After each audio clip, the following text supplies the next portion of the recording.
حبايبي بقى نقعد نقورهم والهنا والشفا اللي ياكل. هنعمل حبة بتنجان النهاردة.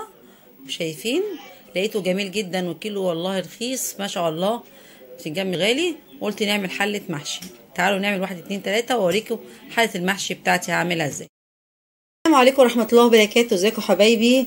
أنا النهارده باذن الله هعمل اكله سريعه والله وخفيفه وحلوه خالص ومش مكلفه.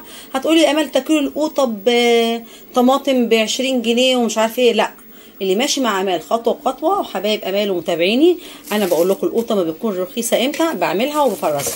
ادي القوطه اللي انا مفرزاها معاكم مره واثنين وثلاثه. موجوده عندك القوطه، عندك الخضره. انت الخضره دلوقتي ابص الخضره لسه متلجه، شايفين لون وخضرها وجمالها؟ ادي الخضره اللي انا فرزتها معاكم حبايبي اهيت. ادي كيس اهوت وادي كيس عشان كميه محشي كبيره. هحط لها خضره كتير، تاخدي على قد ما تاخدي والباقي تحطيه في الرزه تاني. شايفين يا حبايبي؟ والبتنجان الكيلو رخيص اليومين دول ب7 جنيه زي الفل.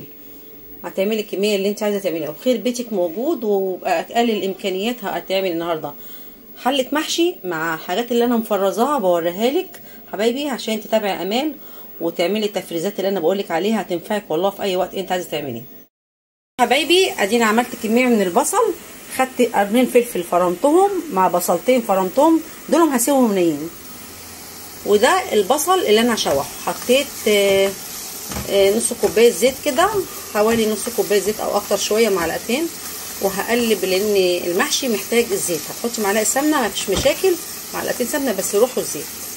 هحط معلقه سمنه بلدي، عايزه تحطي معلقه سمنه حطي، مش عايزه مفيش مشاكل. البصل دوت هيتشوح لغايه اما لونه يعني مش يبقى ذهبي او يغمق، لا يدبل شويه. كل ما البصل ما يكونش بيتحمر في المحشي كل ما يكون مسكر. انا بوريكي الطريقه اللي بعمل بيها جميله جدا. والصلصه عندي معموله والخضره عندي جاهزه. هطبع كله على بعضه، تصفر دقيقتين بس كده واحط عليه الصلصه. وحبايبي البصله يعني ايه دبلت وصفرت سنه، ما تخليهاش تحمر. والقوطه المسبكه اللي انا عاملاها زي الفل اهوت، عشان قلتلك تخزني وتفرزي. تجيبي بقى في الغالي دوت تجيبي قوطه للسلطه لاي حاجه سهله عندك. لكن اما تلاقي القوطه الشهر الجاي برضه هقول لك توقيت هنفرز امتى. خليكي معايا خطوه بخطوه ونفرز قبل ما يجي العاصفه اللي جايه دي تغيير الفصول. هتلاقي القوطه غاليه. هقول لك امتى هفرز، واما افرز فرزي معايا.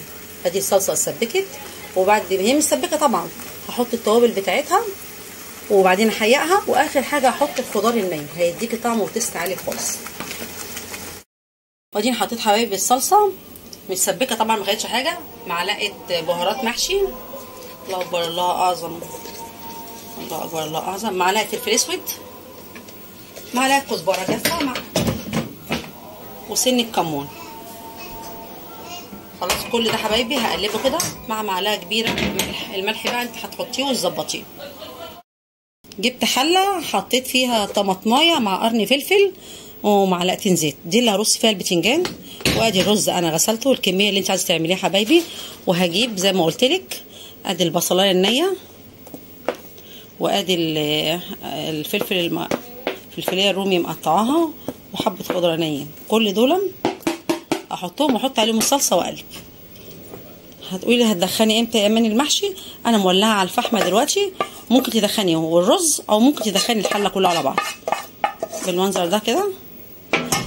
المره اللي فاتت عملتهولك بلحمه عصاج، المره دي مش هعمله بلحمه عصاج زي الفل، وهيبقى مدخن وكباب. بتاكلي كباب مش محشي والله. يعني كل اللي بياكل عندي محشي بيقول طعم المحشي الله ينور عليك. والله وهم. اعملي الطريقه دي واحكمي واكتبي لي في الكومنتات. اهو حبايبي هجيب الخضره المفرزاها واحطها. الخضره اللي انا مفرزاها شايفين الخضار والجمال. طبعا دلوقتي حزمه الخضره والله ما فيها عودين. اللي انا لسه عاملاها من شويه كانت عودين 2. دي خضره انت عاملاها في الفريزر زي ما هي اصلا تتحط في محاشي وفي كفت زي الفل. هقلب كله وهبتدي بقى ايه، هجيب البتنجان وهبتدي احشو.